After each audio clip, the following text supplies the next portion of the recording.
Então vamos lá. Dentro disso que a gente tem proposto, então, de falar desses fundamentos aí, algo que é fundamental a gente entender e vocês, enquanto igreja, entenderem o que a nossa igreja pensa sobre isso também, é a questão da fé. Hoje eu quero falar sobre fé. Sobre fé. E tem um texto que é bem famoso aí, não sei quem sabe. Qual é o texto mais famoso sobre fé na Bíblia? Não é esse. Tem um outro texto. Não é esse também ainda. Mas estão tentando, é isso que vale. Qual que é, será? Grão de mostarda? Também não é. Mas tá legal aqui, já tá ficando mais interessante agora, né? Isso, Hebreus capítulo 11, exatamente. Então, eu vou falar alguma coisa sobre isso aqui. Sobre a questão da fé, porque o que acontece? A gente vive num país culturalmente, com uma cultura, digamos assim, bem misturada, né? A questão da fé, né? A questão das crenças. Então, é um país com várias crenças. E a gente vai vivendo e conforme a gente vai crescendo, e a gente tem influência da nossa... Enfim, né? A gente vai acreditando que fé talvez seja um pensamento positivo. Eu falo por mim assim, quando eu comecei a caminhar com Jesus, isso ficava muito misturado na minha cabeça. Uma fé que, nossa, eu tenho que ter força para acreditar nisso. Se eu acreditar nisso, vai acontecer. Se eu acreditar naquilo, vai acontecer.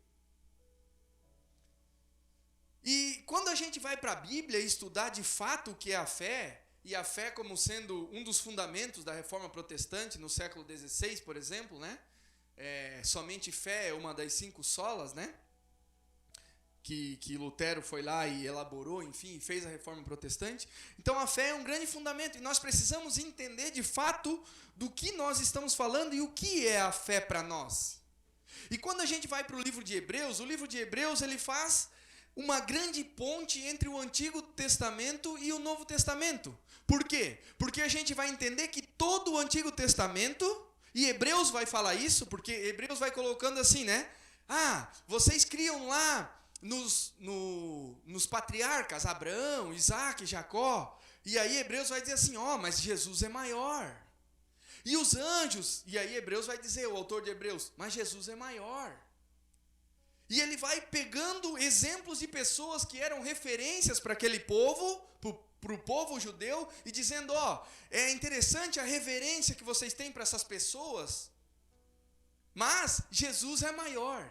Então, Hebreus ele vai fazer justamente essa ponte, dizendo assim, tudo que vocês conhecem do Antigo Testamento, toda a lei e os profetas, tudo isso tem um objetivo.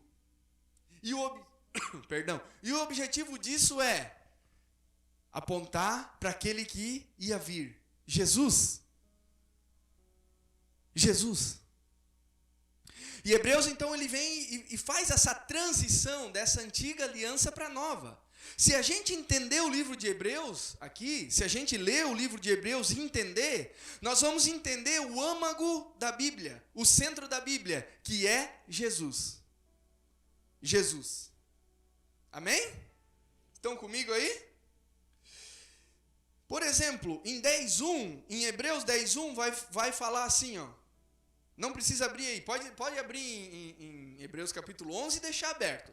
E eu vou ler um outro versículo aqui. Fala assim, Hebreus capítulo 10, versículo 1 fala assim, a lei traz apenas uma sombra dos benefícios que hão de vir. Está falando da lei, do Antigo Testamento, certo? E não a sua realidade.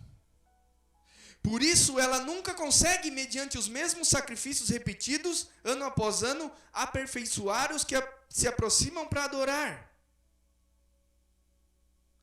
E aí no 3 vai falar, contudo, esses sacrifícios são uma recordação anual dos pecados. E aí depois ele vai desenrolando o capítulo 10, para dizer que a lei apontava para Jesus. Para Jesus. E aí no 14 vai dizer, por quê? Por meio de um único sacrifício, ele aperfeiçoou para sempre os que estão santificados. Eu já preguei sobre Hebreus capítulo 10 aqui. Mas ele está dizendo assim, olha, aqueles sacrifícios que eram feitos no tabernáculo, tudo aquilo, tudo isso era uma sombra daquele que havia de vir. E Colossenses capítulo 2 e versículo 17 fala que a realidade de toda a lei encontra-se em Cristo.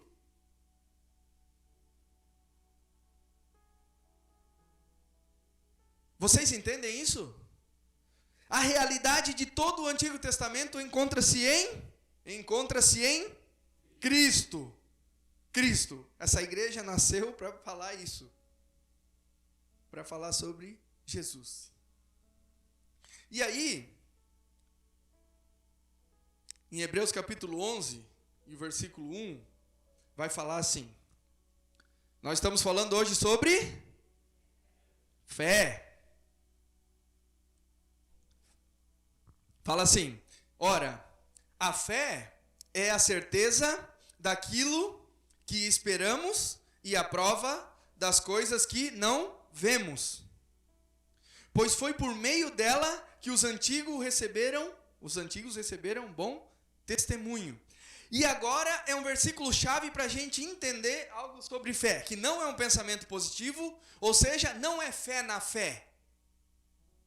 Fé na fé no sentido assim, eu vou ter fé que esse teclado vai começar a levitar aqui.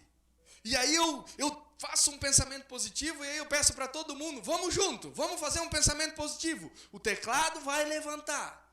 Não é isso. Não é isso. Fé não é isso. Não é pensamento positivo. Eu já ouvi muitas pessoas falando assim, não, eu vou procurar um emprego, eu vou ter fé que vai dar certo. Eu já ouvi muitas pessoas falando isso. Aí eu vou fazer um concurso público, eu vou ter fé que vai dar certo. Mas essa não é a fé bíblica. No 3 fala assim, ó, pela fé entendemos que o universo foi formado pela palavra de Deus, de modo que aquilo que se vê não foi feito do que é visível. Esse versículo é chave para a gente entender o que é fé. O versículo 3. Por quê? Porque o autor de Hebreus ele está dizendo aqui que fé não é pensamento positivo, fé não é um produto, fé é um fundamento que nós colocamos na nossa vida. Que fundamento que é esse? Alguém aí viu o universo ser criado? Alguém viu?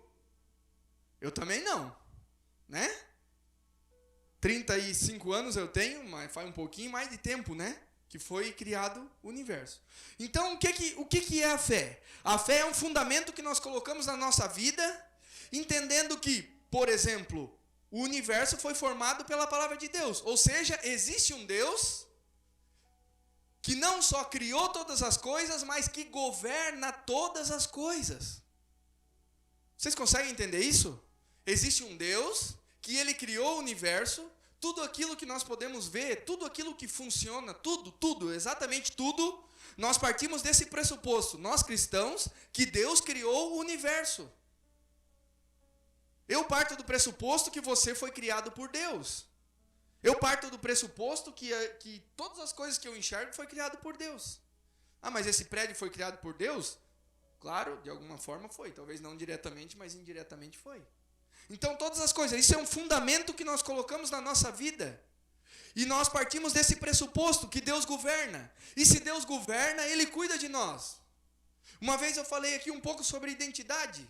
Identidade é a gente entender que nós temos um propósito, que nós somos filhos de Deus, certo? E que Ele cuida de nós, que Ele governa as nossas vidas. Isso é um fundamento, isso não é um pensamento positivo. Os nossos pensamentos, eles são colocados em cima dessa premissa, em cima desse fundamento. Vocês conseguem entender o que eu estou dizendo aqui? Eu tenho que cuidar porque senão eu vou muito e daí vocês não me acompanham. É interessante a gente entender isso. É importantíssimo a gente entender isso.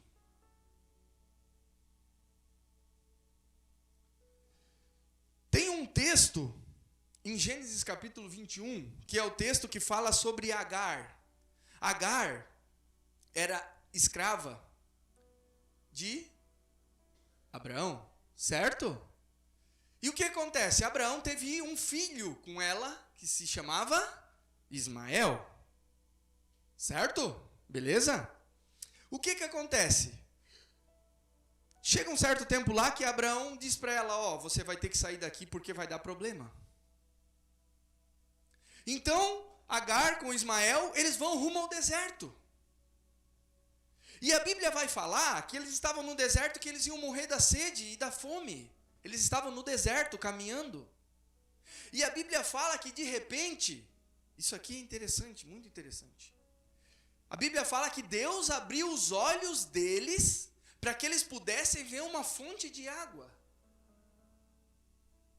A Bíblia não fala que Deus colocou uma fonte de água lá. A Bíblia fala que Deus abriu os olhos de Agar para que ela pudesse ver aquela fonte. Esse é o papel da fé na nossa vida.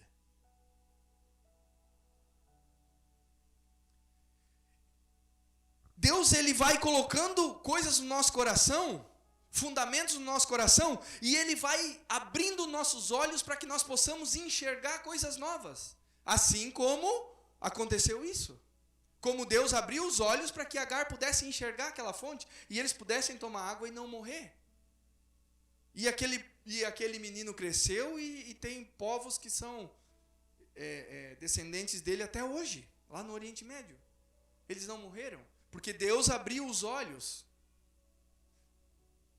Assim como Deus abre os nossos olhos para a gente enxergar, assim como eu creio que Deus abriu os olhos, por exemplo, de Lutero, para ele enxergar. E aí ele leu em Romanos capítulo 1, ele falou assim, o justo viverá por fé. E por muito tempo, eu ouvi esse versículo, pessoas fazendo coisas meio sem cabimento, meio que... Nossa, eu vou para a África sem planejamento nenhum, vou pregar lá porque o justo viverá por fé. Eu vou para o Nordeste e abrir uma igreja lá, ninguém mandou, não tem estrutura para ir, não estou preparado, mas eu vou porque o justo viverá por fé. E não é isso que o texto está dizendo. O texto está dizendo que o justo viverá por fé, porque o justo viverá a partir de parâmetros, a partir de fundamentos que estão aqui, que Deus vai guiando e que Deus vai dando, e que Ele vai abrindo os nossos olhos. É por essa fé que nós vivemos. E não por fazer coisas sem lógica. Nós vivemos por fé porque nós entendemos essa palavra e vai enchendo o nosso coração. E nós vamos... A Bíblia fala também que fé é um dom de Deus. Que Ele coloca no nosso coração isso.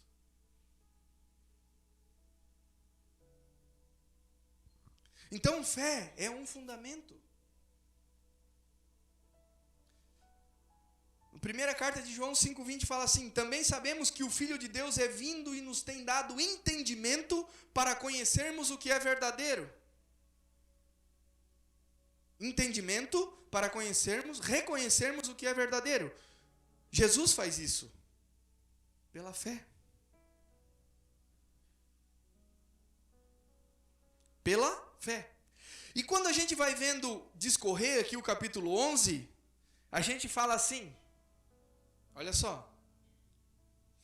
8 fala assim, pela fé Abraão, quando chamado, obedeceu e dirigiu-se a um lugar que mais tarde receberia como herança, embora não soubesse para onde estava indo. Abraão ouviu a voz de Deus. Ele foi e seguiu a voz de Deus. Deus falou com ele, e Deus deu uma direção para ele. Ele não foi no escuro. Ele foi com um fundamento que Deus tinha dado para ele. É um fundamento isso. É uma direção que Deus deu para ele. Nesse sentido.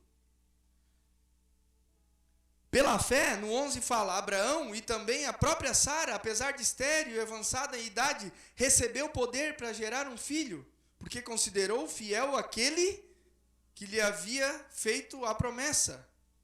Assim, daquele homem sem vitalidade, originaram-se descendentes tão numerosos como as estrelas do céu e tão incontáveis como a areia da praia do mar.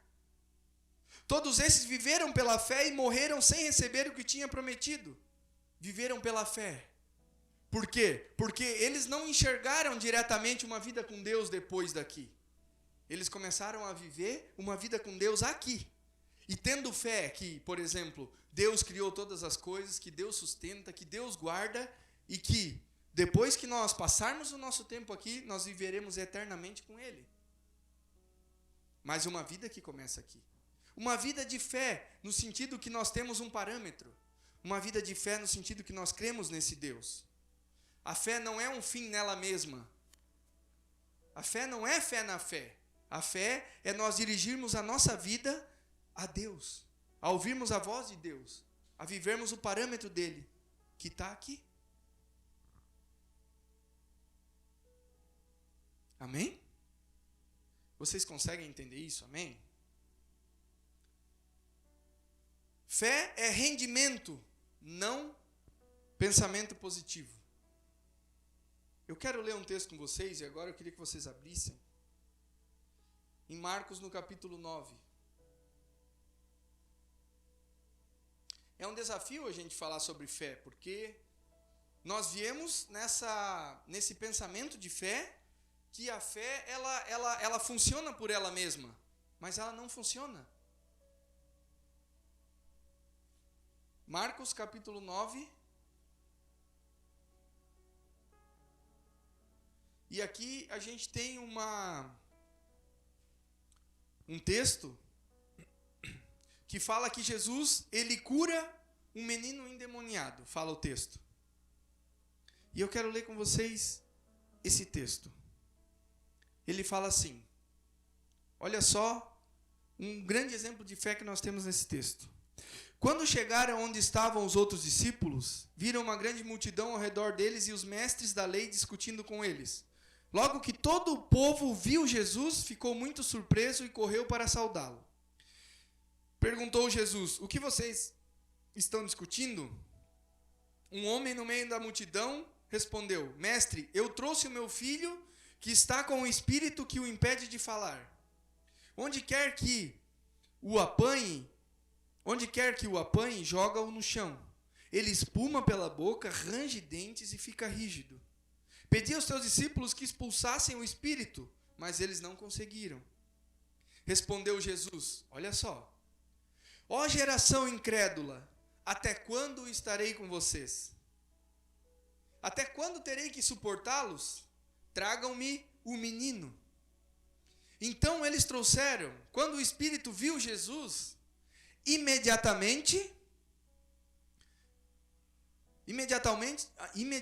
causou uma convulsão no menino. Esse caiu no chão e começou a rolar, espumando pela boca. Jesus perguntou ao pai do menino, há quanto tempo ele está assim? Desde a infância, respondeu ele.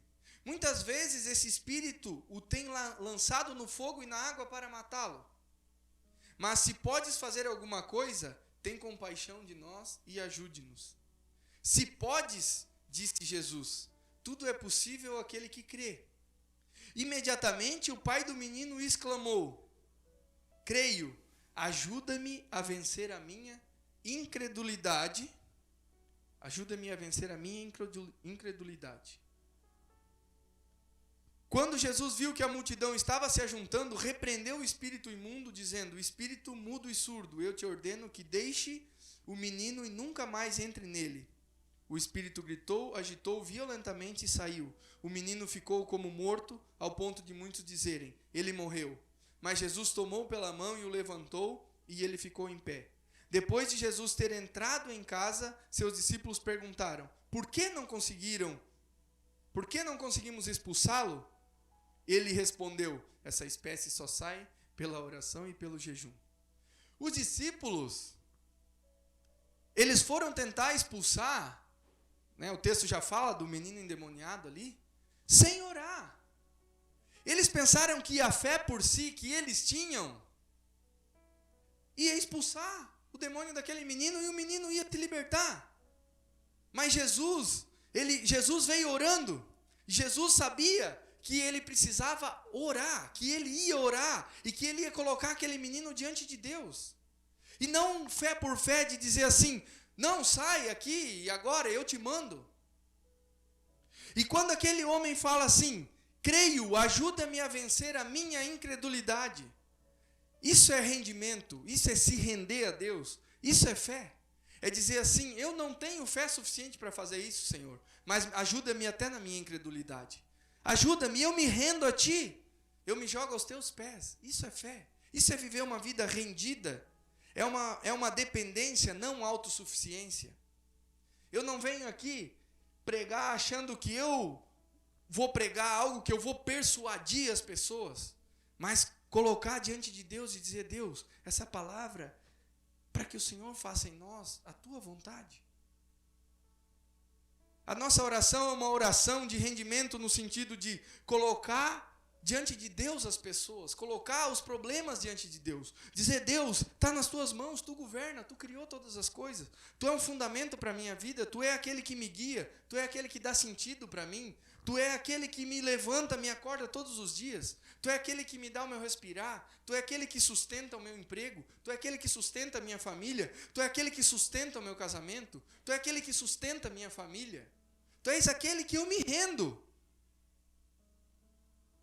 Talvez por isso que a Bíblia manda a gente orar e diz assim, olha, quando orares, entra no teu quarto, se renda a Ele.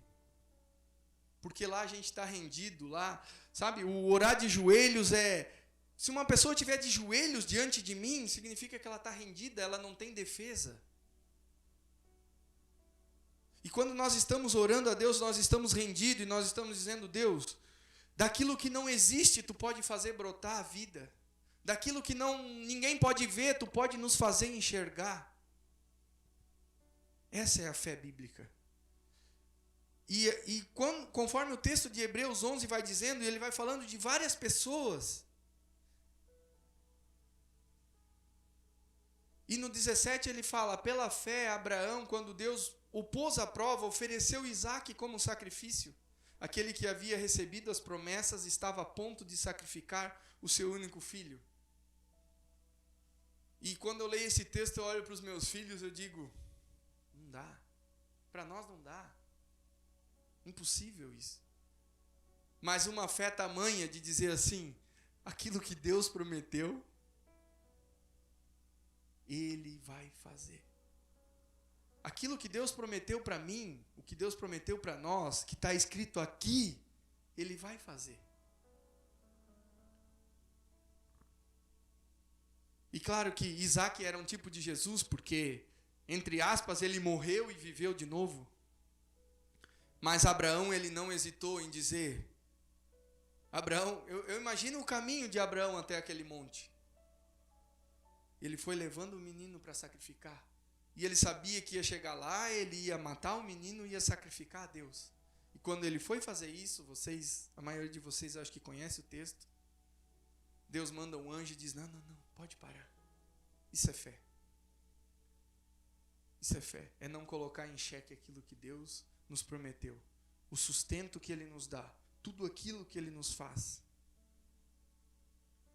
A fé é uma fé que é um parâmetro para nós, enquanto cristãos. A fé não é uma fé de momento, mas é uma fé que sustenta a nossa vida todos os dias da semana. E nós olhamos para o nosso foco, que é Jesus, e dizer, é para lá que eu vou. Eu sigo para Jesus. A fé verdadeira, ela nos afasta do pecado. Tem uma frase do Spiller, que ele veio pregar aqui, que ele diz assim, nós não precisamos fugir do pecado, basta a gente se aproximar de Deus. Porque uma coisa acontece automaticamente, ela é ligada à outra. Quando nós nos aproximamos de Deus, automaticamente nós nos afastamos do pecado. É isso que acontece. Quando nós dependemos de Deus, nós não dependemos das coisas do mundo. Nós dizemos, Deus, Tu, Senhor, sustenta a minha vida, Tu que faz todas as coisas. Tu és o parâmetro para mim. Essa é uma fé bíblica. Essa é uma fé de um Deus que deu o seu próprio Filho. E eu fico imaginando, né? Jesus sendo Deus, mesmo assim Ele teve fé. Indo em direção daquela cruz, morrendo em nosso lugar, e sabendo que mesmo estando aquele tempo afastado de Deus, bebendo do cálice da ira de Deus, como a Bíblia fala, vivendo aquele sofrimento todo, sentindo na pele todos os nossos pecados. Ainda assim, ele foi em direção àquela cruz, morreu para nos salvar, mas ele vive. E é uma fé que, quando nós estamos em Jesus, faz que exatamente a mesma coisa conosco, que nós vamos morrer, mas depois nós viveremos eternamente com o nosso Deus. É isso que a fé faz. A fé faz com que o nosso coração seja dependente.